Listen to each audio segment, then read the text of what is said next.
Innover, financer, accompagner. La Caisse d'épargne de Midi-Pyrénées, partenaire des acteurs de l'économie. Jean-Jacques Fournier, bonjour. Bonjour. Vous êtes le co-directeur de la Fondation Toulouse Cancer Santé, un poste que vous occupez de façon transitoire avec Monsieur Gilles Favre depuis le décès accidentel de Monsieur Christophe Cazot. Est-ce que vous pouvez nous rappeler un petit peu la mission de Toulouse Cancer Santé et en quoi cet outil est fait pour faire rayonner l'oncopole? Alors, la Fondation Toulouse Cancer Santé est un instrument extrêmement important dans le dispositif de l'oncopole toulousain. Il est essentiellement le bras armé, le bras effecteur qui va permettre de mettre en place des financements que d'autres structures n'auraient pas, par exemple comme dans des villes telles que Bordeaux, Lyon, Marseille ou autres, et qui va permettre de se mettre aux côtés ou au service des cliniciens, des chercheurs sur la mise en place de projets, permettre de financer l'arrivée de nouveaux chercheurs, l'acquisition d'équipements plus performants, l'aide à l'implantation d'entreprises. Enfin, il y a plusieurs missions de la Fondation et c'est son rôle actuellement.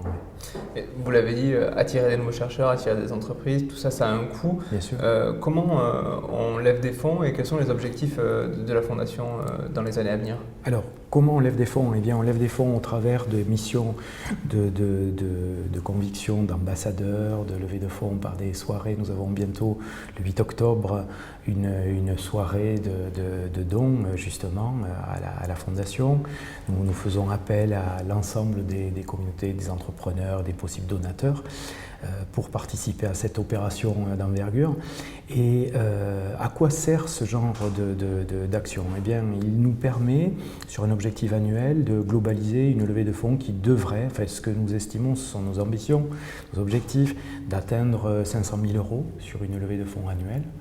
Et dans ce cadre-là, ça nous permettrait d'avoir un volant financier suffisant pour pouvoir, avec l'ensemble des revenus financiers aussi dont dispose la Fondation, pour compléter ces levées de fonds, de pouvoir constituer des packages d'attractivité, en gros des blocs qui permettraient de financer l'attraction d'une équipe de recherche dans le domaine de l'oncologie, alors qu'il s'agit d'un médecin chercheur, d'un clinicien, d'un chercheur tout court, et de l'installer avec quelques ingénieurs, techniciens, chercheurs, postdoctorants et doctorants de l'université. Vous aviez mené plusieurs actions, notamment avec le TFC, il y avait une bâche aussi qui avait été déployée oui, sur le Pont oui, Neuf. tout à fait. Voilà, tout à l'idée fait. était de mettre en avant cette fondation. Il y a eu une très grande action de médiatisation de l'action de la Fondation qui a été menée par mon ami, extrêmement regretté ami et confrère Christophe Cazot. C'était un chercheur brillantissime de notre centre de recherche.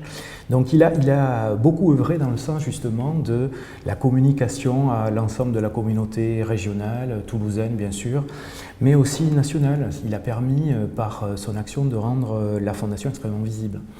Si bien que toutes ces opérations font que maintenant le grand public connaît la Fondation. Donc ça c'est déjà une première réussite.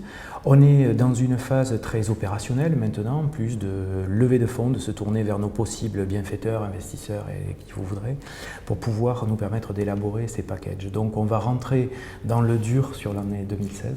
Oui, ça va être l'année vraiment du développement pour... Exactement. L'oncopole en fait est installé dans ces murs depuis la fin de l'année dernière. Les derniers déménagements d'équipes de recherche et de services médicaux se sont étalés, si vous voulez, entre le premier semestre 2014, se sont terminés au mois de novembre 2014. Donc vous voyez, on est très fraîchement installé dans ce très beau bâtiment donc on qualifie de vaisseau amiral de l'oncopole. C'est quand même une réalité. C'est un lieu où il est extrêmement agréable de travailler, que ce soit dans une activité de recherche ou même de soins. Il est extrêmement bien doté en termes d'équipement de soins notamment.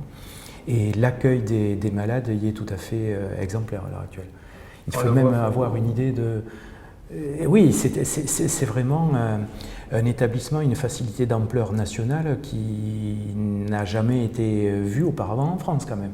Il faut réaliser ça. On est en termes actuellement, à peine à moins d'un an de la création, on est déjà à plus de 70 000 consultations. On va avoir aux alentours de 100 000 consultations par an pour la première année.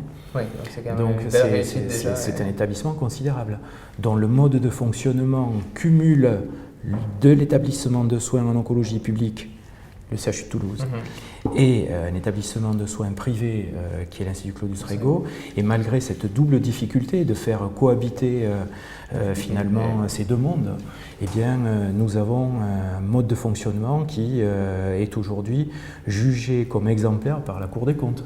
Quand même. Donc, malgré les premières difficultés qui ont vraiment suscité pas mal de nuits blanches à un certain nombre de responsables du site parmi nous, eh bien aujourd'hui, on peut dire que l'opération d'ensemble est assez réussie. Ouais.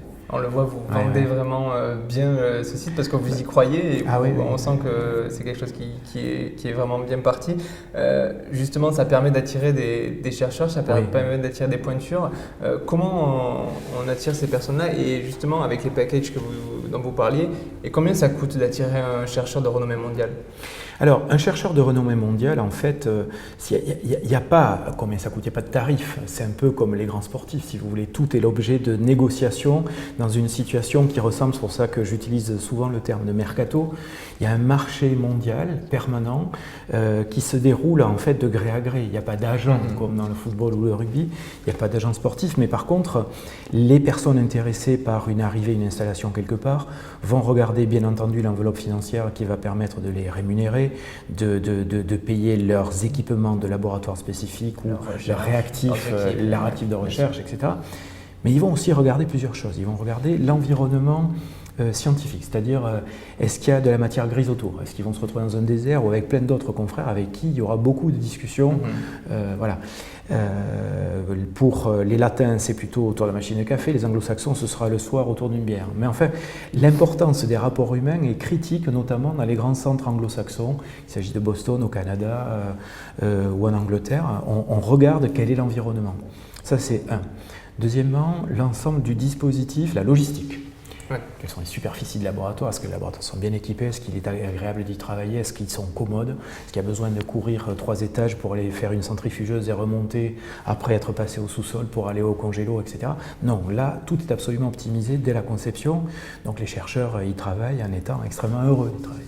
Ça nous rend attractifs. Et enfin, le dernier point, c'est une chaîne extrêmement intégrée alors certains communicants parlent de chaîne de valeur, mais c'est une chaîne de séquence de prestations, c'est-à-dire que la recherche est adossée à du soin, et le soin permet d'alimenter les questions de recherche en oncologie par des échantillons, des prélèvements sanguins, des biopsies de tumeurs. Et des analyses peuvent être réalisées dans les labos, non pas sur des modèles animaux, pas seulement sur des modèles animaux ou de la drosophile ou des modèles un peu éloignés, si vous voulez, mais on travaille vraiment sur de la vraie tumeur d'hommes et de femmes. Proximité avec l'aspect clinique, c'est très important. C'est essentiel pour qu'un établissement qui a l'ambition comme le nôtre soit réellement translationnel. Et d'ailleurs, c'est le cas, et c'est la raison pour laquelle nous attirons largement autant de jeunes scientifiques que de jeunes scientifiques médecins, cliniciens, qui veulent venir et qui exercent ici. Il y a une forte demande actuellement. C'est un bon signe. Et vous diriez pour conclure que Toulouse a les moyens de rivaliser avec les grands sites américains ou les grands centres de recherche? Non, pas encore. Pas encore. Clairement, les États-Unis, c'est quand même l'échelle supplémentaire. Vous voyez, je pense qu'il faut rappeler que l'échelon américain, c'est l'échelon d'une Europe entière élargie en termes de puissance et de moyens qui sont concentrés. Et en termes de moyens financiers, c'est les moyens de l'Europe multipliés par 4. Oui. Donc, à l'heure actuelle, nous sommes encore très loin de ça. Néanmoins, dans un paysage européen actuel, contemporain, le pôle toulousain est réellement une émergence tout à fait nouvelle et qui peut très raisonnablement ambitionner une place de leader sur le marché ou la situation européenne dans les 5 ans à venir. Ouais. D'accord, donc très ambitieux pour le site de l'Oncopole. On peut l'être, oui. On doit l'être. On doit l'être.